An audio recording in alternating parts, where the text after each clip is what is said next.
Who likes waiting around for their laundry to be done? With the super speed option on the new front load and top load washers, think of all the time you could save. To use this setting, first power on your washer. Next, turn the dial to the cycle setting you want to use. This option works with the normal, heavy-duty, whites, and bedding cycles on the front load washer, but we'll stick with normal. Note that on the top load washer, the bedding cycle is not compatible with super speed.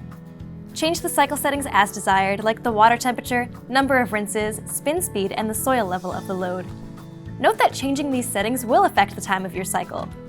Now you can turn on any additional options you want for your cycle.